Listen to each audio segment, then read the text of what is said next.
Clotilde Ripouille, bonjour, ma langue chourfe. Alors, on est en direct de la cour du Baron, ça n'a rien à voir avec ton point de vue politique. Tu viens de te relancer, et même qu'on t'a reconnu, parce qu'on me propose identifier Clotilde Ripouille, ben oui.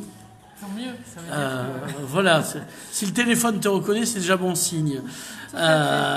Donc il reste plus que les électeurs, et alors là, on sait. Donc, pour la X, alors on s'est connus en 2007, et tu briguais déjà la mairie de Perpignan. Donc là, on sera à la combienième présentation? Troisième. La bonne. Voilà, la bonne. Rien à voir avec la domestique. Donc la question, c'est, t'étais à l'époque, tu représentais la jeunesse, vu que c'est la troisième. Est-ce que tu représentes la jeunesse, pas par rapport à Pujol, parce que même Mathusalem à côté de Pujol, il fait fringant. Donc, j'ai quelques années de plus qu'en 2008. Voilà, si c'est ça. Ouais. Bon, ça fait un peu plus de 10 ans de plus. Maintenant, je représente quand même le renouveau. Puisque notre projet, notre équipe, c'est une nouvelle proposition pour Perpignan. Ou alors on peut dire c'est l'album de la maturité, comme on dit dans les médias. Oui, c'est ça. Tu es à la fois jeune et mature. Je suis à la fois jeune en politique, nouvelle pour briguer ce mandat de maire. Oui, parce que tu n'as eu aucun mandat depuis. J'ai été conseillère municipale d'opposition entre 2008 et 2014, mais c'est vrai que mon objectif, ça a toujours été la mairie de Perpignan, ça reste Perpignan. Et toi, tu y habites en plus, tu n'as pas changé d'avis. Je me suis concentrée sur la ville, et en même temps, j'ai l'expérience acquise, puisque je me suis toujours investie sur des dossiers perpignanais, et j'ai toujours eu à cœur de défendre cette ville, la protéger, m'occuper de ses habitants, et être au service de la ville. Donc, est-ce que... Alors, j'ai vu les interviews d'autres candidats, j'en ai rencontré. Est-ce que toi, on peut demander le programme? Est-ce que tu as un programme pour la ville? À part, je suis le message, comme disent les autres. Alors, j'ai des idées, j'ai des axes de programme, des valeurs, je défends un certain nombre de choses. Des valeurs, je te signale que Jean-Marc aussi, il a des valeurs. Et pas qu'au Luxembourg, je veux dire. Tout à fait, mais justement, on peut peut-être noter qu'il y a une différence dans ces valeurs. Par exemple, une de mes valeurs, c'est d'être à l'écoute, de prendre le pouls et les besoins de la population. Ça, c'est comme ça qu'on va commencer notre campagne, et je vais vous expliquer comment. Mais indépendamment de ça, il y a des thèmes sur lesquels je me suis exprimée depuis le commerce du centre-ville, notamment. Par exemple, le centre-ville, désertification du centre-ville, problématique des commerces. On a défendu un certain nombre de choses et on a eu des victoires importantes contre la construction d'un certain nombre de centres commerciaux nouveaux. Voilà, je me suis beaucoup impliquée avec Perpignan Équilibre sur les questions de patrimoine, de défense du patrimoine, de comment valoriser une politique touristique qui pourrait être différente et qui soit un atout pour notre ville, axé justement sur cette dimension patrimoniale, sur des thèmes économiques, c'est-à-dire rechercher un développement économique qui soit pérenne, durable, écologique, et pas un développement économique de court terme. Comme les grandes surfaces. Comme les grandes surfaces, ou le camping qu'on voulait faire à Château-Roussillon. Ah oui, ça aussi, c'était improbable, quoi. Donc on connaît un certain nombre de mes préoccupations. Je suis aussi très impliquée sur les questions d'éducation. J'ai été enseignante pendant longtemps. Je m'occupe d'un organisme de formation pour les élus. Je suis mère de famille. Donc j'ai vraiment... Famille, c'est où? J'ai vraiment à cœur de privilégier la dimension éducative dans la ville.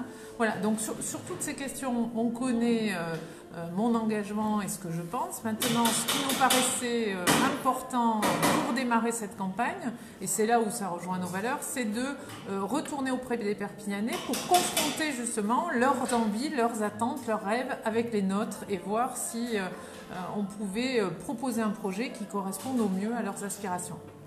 Oui, donc parce que là, en ce moment, il semble que tu fasses circuler un questionnaire pour qu'on te réponde qu'est-ce que vous voulez manger à midi. Alors, Voilà. c'est quoi les grandes questions Donc, les grandes questions. Ce questionnaire, il se divise en 3 parties. Première partie, c'est un bilan sur où on en est dans cette ville, donc savoir s'ils considèrent que la ville, ses atouts sont bien exploités ou pas.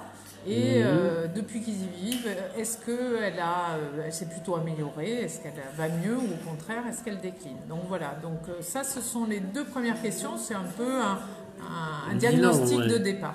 Voilà. Ensuite, il y a 2 grandes questions où on liste un certain nombre de thèmes et on va demander aux Perpignanais quelles sont leurs 3 priorités dans cette ville.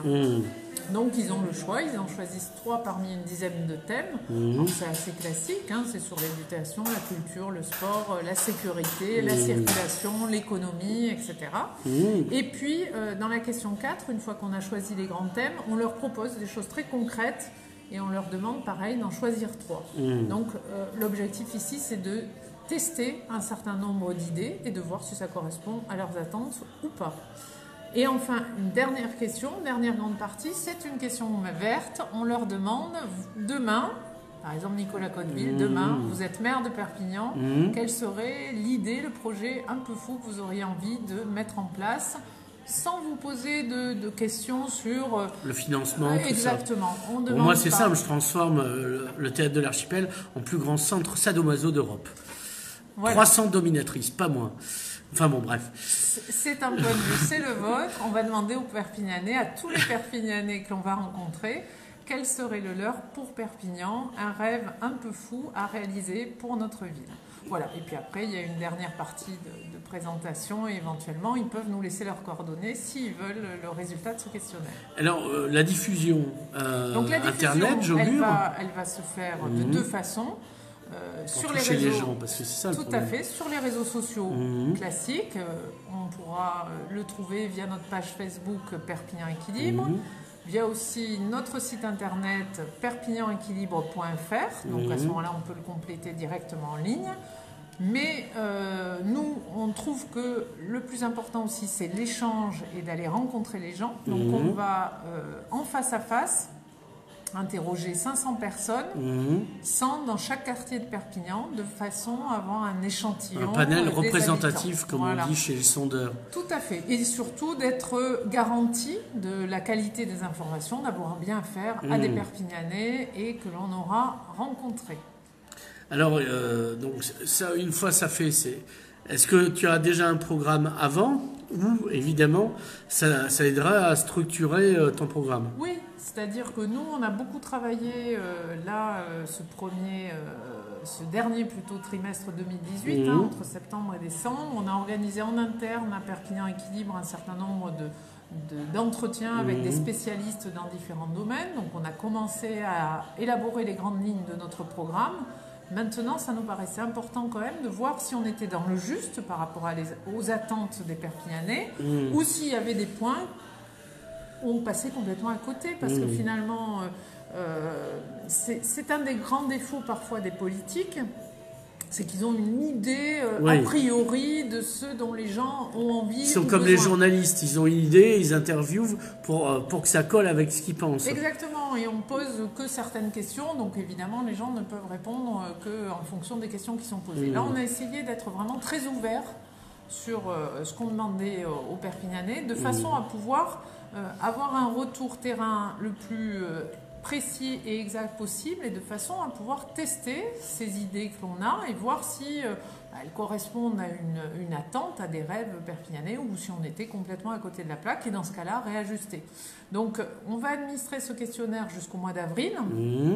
Entre mai et juin, on le traitera, on rendra public les résultats avant l'été, et en septembre, vous aurez le plaisir de découvrir notre programme, qui cette fois-ci sera en cohérence. C'est-à-dire qu'on va avoir le temps de mettre en cohérence nos propositions et les attentes de la population. Alors, il y a eu des sujets que tu as suivis avec intensité. On en a déjà parlé en ce qui concerne les commerces du centre-ville.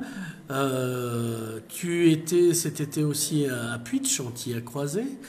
Alors, où tu en es avec ta vie avec les Gitans, c'en est où?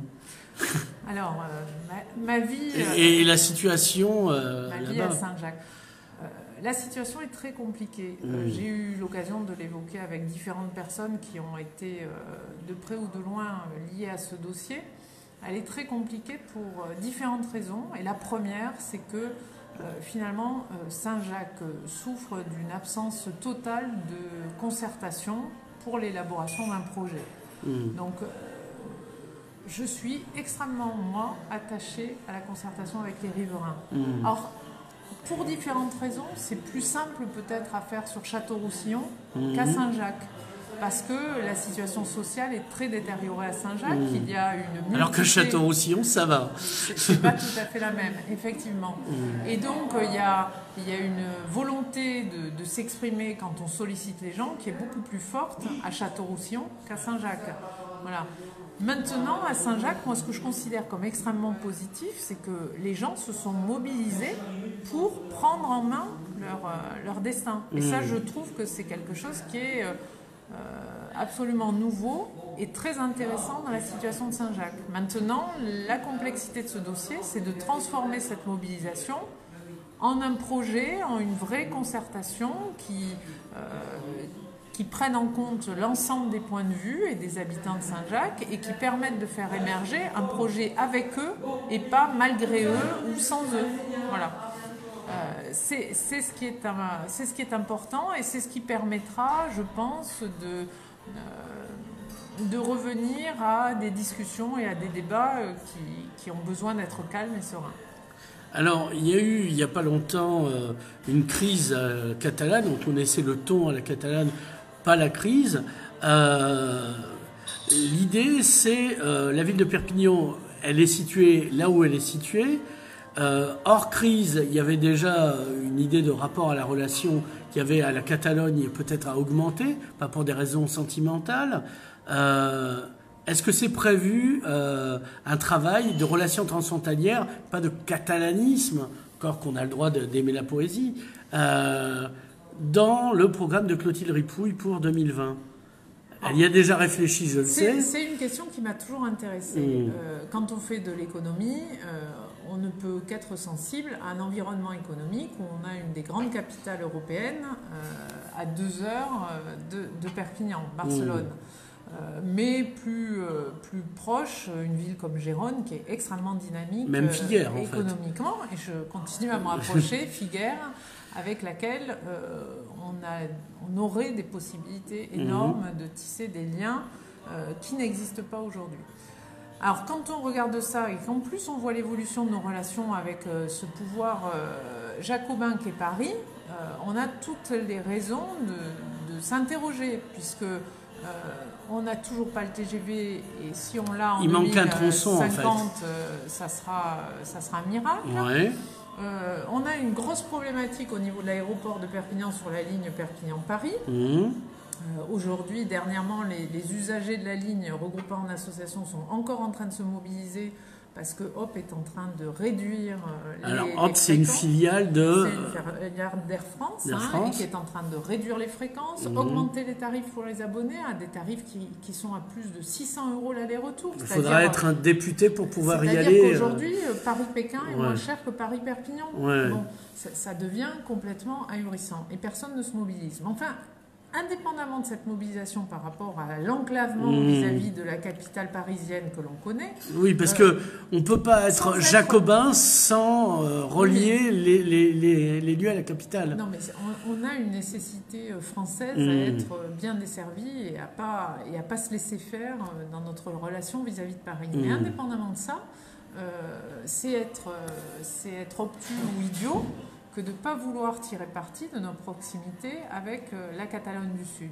Or, aujourd'hui, on ne peut que constater que ces relations sont quasi inexistantes, alors même qu'on a une histoire qui est marquée par, je dirais, cette position transfrontalière et des allers-retours, finalement, de populations entre nos deux pays.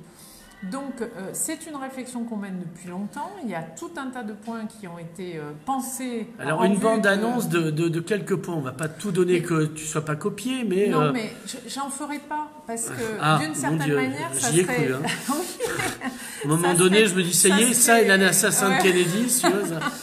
Mais dans la question 4 dont je vous parlais tout à l'heure, avec les points justement où on veut tester, le dernier point, c'est la recherche de grands partenariats avec Barcelone et la Catalogne du Sud. Donc on le cite exprès pour voir un petit peu l'écho que l'on va avoir auprès de la population. Parce que si les Perpignanais s'en foutent, toi tu oublieras totalement, quoi. Non, mais ça nous intéresse avant d'annoncer un certain nombre de choses. Je n'ai pas dit je vais faire le programme. T'attends la fin du grand débat en fait. Je n'ai pas dit je vais faire le programme uniquement en fonction de ça. Ouais. T'as des idées déjà à la base. Voilà. Rassure-nous. Et je m'en suis jamais cachée que j'avais des idées. Mais justement, je trouve ça intéressant. Non, parce que les femmes qui ont des idées, on s'en méfie. Alors, t'aurais pu, pour ne pas faire mauvaise publicité, mais bon, tu as osé. Je m'étonne que tu ne m'aies pas interrogé sur nos mesures en faveur de l'égalité femmes-hommes, Nicolas. Parce que comme je suis un homme, je m'en fous un petit peu. Tu vois. C'est que les enfants, je m'y intéresse pas, j'en ai pas, mais tu parles qu'est-ce que tu fais pour les chats? Ça m'intéresse. Tu as tort parce que l'homme est une femme comme les autres. Oui. Mais voilà, ceci étant, j'ai pas envie de mettre en avant des points de programme et donc de fausser un petit peu cette consultation. C'est pas une esquive. De toute façon, d'accord, que vous répondiez que ça vous intéresse ou pas. Oui, tu n'es pas Macron, c'est ce que tu essaies de nous dire avec tes mots à toi. On va parler d'université à Perpignan. C'est vrai qu'il n'y en a pas, mais si on en avait une, t'as vu comme le campus Mailly est installé à 8 millions, on a un vrai retour sur investissement puisque le centre-ville est noyé d'étudiants et en plus quand on leur demande de prêter des salles ils les font pas payer. Bah si, ils les font payer. Alors l'université de Perpignan, c'était un sujet qui t'intéressait beaucoup. Ça m'a toujours intéressé parce que la jeunesse m'intéresse. Ouais, voilà. Il y a un vrai sujet jeunesse à Perpignan. Ouais. C'est pas qu'une ville de vieux, tu veux dire? C'est une ville où il y a beaucoup de jeunes. Parce que quand je t'avais interviewé au grand débat de l'université, tu m'avais parlé de la silver economy. C'était un de nos axes de programme en 2014 qui est toujours du reste d'actualité. Oui, on a toujours des vieux, parce ça. Que Perpignan, ils ont beau mourir, ils se reproduisent, c'est bizarre. Beaucoup de villes a aussi une population âgée et qui grandit et qui pose des problématiques propres. Pas des problèmes, des problématiques. Hein, voilà. On va pas dire. Mais elle a aussi une jeunesse qui se désespère pour beaucoup d'entre eux, qui ont des gros problèmes d'emploi, de débouchés, d'orientation. Ça, on dirait des artères pleines de cholestérol. Voilà, d'animation, etc. Que quand on regarde chaque année les classements, par exemple dans l'étudiant, journal de l'étudiant, chaque année fait un classement des universités pour savoir celle où il fait bon vivre, eh bien on retrouve toujours Perpignan dans le bas de classement pour différentes raisons. Alors qu'on a du soleil. Oui, mais et la plage. Pense que c'est pas un paramètre qui est pris en compte dans ce type de classement, malheureusement, parce que sinon on gagnerait des places, c'est sûr. Mais plutôt, par exemple, des paramètres comme le logement, les transports, les animations, les activités culturelles à disposition des étudiants. Voilà, tout un tas de critères. Et par exemple, si on prend le seul point des transports, c'est vraiment un gros point noir. C'est-à-dire pas que pour les étudiants, les handicapés, les nains, tous. Pour tout le monde. Ouais. Effectivement. Et aujourd'hui, moi par exemple dans mon équipe, j'ai des militants qui viennent de l'extérieur de Perpignan. D'accord. Ben, quand on fait une réunion le soir, on est obligé d'organiser de dormir sur place, ou alors ils dorment sur place, exactement, mais ils ne peuvent pas rentrer chez eux. Parce que, rentrer bourré en voiture, ça devient de plus en plus compliqué. Et en bus, mais surtout, sans voiture et en bus, là c'est quasiment c'est complètement impossible. Ouais, mais c'est un village, c'est normal, on ne peut pas avoir un service de bus. Pas comme si on avait 120 000 habitants. Exactement. Ce serait une ville de 120 000 habitants, je comprendrais ce discours. Mais bon. Donc voilà, donc il y a plein de choses à revoir pour la jeunesse en général. Et il y a aussi des... toujours pas de piste, c'est pareil, tu le gardes pour après ton interro... Il y a des réflexions par exemple qu'on mène sur les formations proposées. Malheureusement, on a vu la fermeture de l'école d'art. Oui, oui, justement. Voilà. Je posais cette question à Louis Alliot. Je lui ai dit, surprenez-nous. Est-ce que vous allez réouvrir, vous président, non, vous maire, est-ce que c'est intéressant de rouvrir les Beaux-Arts? Et Clotilde Ripouille, elle en pense quoi? Mais moi, je pense qu'aujourd'hui à Perpignan, pour les jeunes, il n'y a pas assez d'offres de formation, donc il faut réussir. Donc une école d'art j'ai pas dit non, je vais en faire un titre, en fait. Dis-moi que tu vas la rouvrir, cette putain d'école, je veux faire mon titre. J'ai pas dit qu'on ouvrirait une école école d'art spécifiquement, mais ce qui est clair, c'est qu'on manque d'écoles à Perpignan. Cuisine et art, donc. Voilà. Pourquoi pas? Pourquoi pas? Mais il y a des réflexions à mener dans plein de domaines. On manque de propositions pour se former à Perpignan et il y a plein de jeunes qui sont sur le carreau parce qu'ils ne trouvent pas les offres de formation nécessaires. Alors là, on est dans un bar à Picole. Donc, là, il y a un festival, un salon qui s'appelle Indigène à Perpignan. Simultanément, on se retrouve avec Perpignan, capitale européenne du vin. Ah, ça s'écrit bien VIN et pas VAIN, parce qu'on pourrait croire. Nicolas, tu arrives à faire de mauvais jeux de mots sur une belle information. Perpignan, capitale du vin, non, on n'a rien à foutre d'indigène et du vin nature. Est-ce que c'est normal que le CIVR déteste le vin nature? Parce que c'est ça le truc. C'est pour me faire des amis. Et je t'invite aussi à te faire des amis au passage. C'est une occasion justement de valoriser le potentiel de notre ville, d'être sur un positionnement haut de gamme. C'est tout ce qu'on doit rechercher pour notre ville. Donc moi je peux que me réjouir de pouvoir bénéficier de ce type de mise en lumière de la ville. Ouais. Et c'est ce type d'événement qu'il faut exploiter au maximum. Mais pourquoi ils n'intègrent pas les vins nature, à ton avis, alors que c'est en pointe ici? Alors là, très sincèrement, je ne suis pas assez au fait du dossier pour pouvoir porter un jugement sur le fait d'intégrer ou pas, ou de soutenir ou pas. Ce qui est clair, c'est que au niveau de la façon dont la ville valorise l'image de Perpignan, il y a des choses à revoir. Et moi, je considère que Perpignan, capitale du vin, c'est une bonne façon de valoriser la ville. Maintenant, ça demande tout un travail de communication bien réfléchi et avec des cibles précises et identifiées autour desquelles on fasse un travail de qualité. Et aujourd'hui, je n'ai pas vu encore les institutionnels nous expliquer clairement ce qui va être fait dans ce domaine-là. Alors, on est en pleine période de gilets jaunes, c'est comme le péril jaune mais avec moins de tartre. L'idée, c'est ici, du coup, la réponse du président Macron, c'est le grand débat. Puisque tu vas souvent aux informés de France Info, tu es peut-être plus informé que nous, et tu peux nous dire s'il y aura un grand débat ici en décentralisé ou il s'organise rien. Alors, les grands débats, ils sont a priori à l'initiative des maires.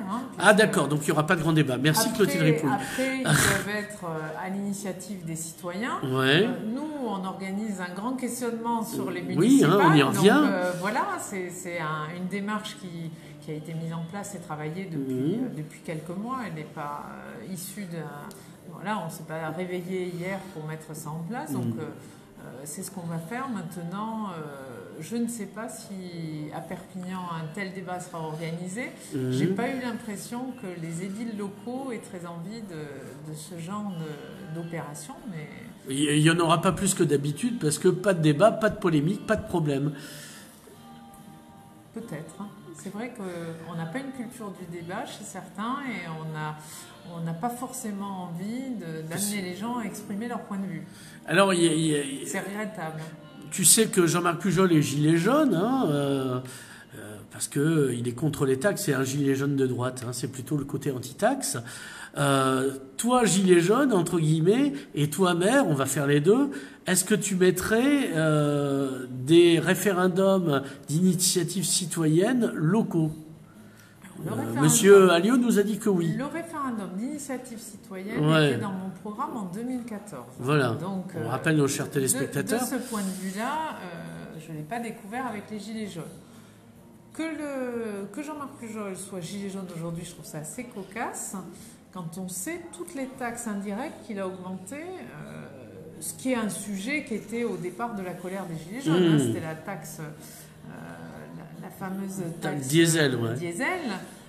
Nous, à Perpignan, par exemple, il y a la taxe stationnement qui est colossale, puisque la ville ponctionne sur les automobilistes 1,5 million de plus depuis 2018, sans compter les amendes. On attend le bilan avec intérêt pour voir combien ça a rapporté à la collectivité. Mais si on regarde, elle a augmenté la taxe sur l'électricité, elle a augmenté absolument toutes les taxes indirectes à l'agglo.